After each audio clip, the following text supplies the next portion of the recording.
One T V, سب پہ نظر، اندر کی خبر۔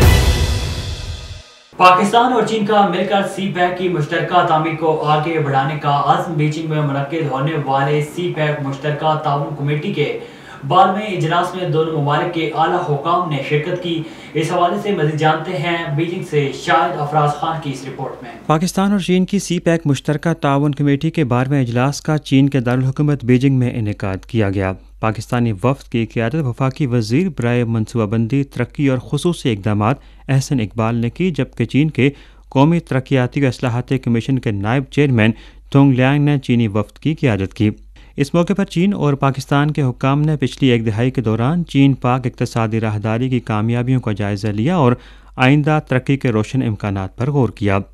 اس موقع پر احسن اقبال نے کہا کہ بنیادی ڈھانچے اور توانائی کے بڑے منصوبوں، گوادر بندرگاہ اور دیگر سماجی و اقتصادی ترقی سے متعلق منصوبوں کی تکمیل سے پاکستان کے عوام کو ٹھوس فوائد حاصل ہوئے ہیں اور کاروبار اور سرمایہ کاری کے نئے مواقع پیدا ہوئے ہیں۔ The completion of major infrastructure and energy projects, Gwadar Port and other socio-economic development related projects has brought about tangible benefits to the people of Pakistan and has created new opportunities for business and investment. تونگ لیان نے کہا کہ پچھلی ایک دہائی میں چین مسلسل 8 سالوں سے پاکستان کا سب سے بڑا تجارتی شراکت دار رہا ہے۔ 2022 میں دونوں ممالک کے درمیان باہمی تجارت کا حجم 26.5 ارب امریکی ڈالر تک پہنچ چکا ہے۔ پاکستان کے پہلے سب وے اور پہلے انٹیلیجنٹ ایکسپریس وے کے کچھ حصے مکمل ہو چکے ہیں اور ٹریفک کے لیے کھول دیے گئے ہیں۔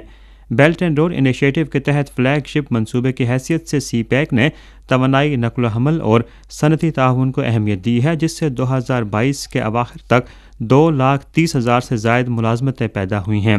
اس اہم تقریب کے دوران دونوں ممالک کی جانب سے کہا گیا کہ سی پیک کی بدولت رابطے کو فروغ ملا ہے، تجارت میں اضافہ ہوا ہے اور مشترکہ خوشحالی کی نئی راہیں کھلی ہیں اور دونوں فریق تعاون کے نئے شعبہ جات اور امکانات تلاش کر رہے ہیں۔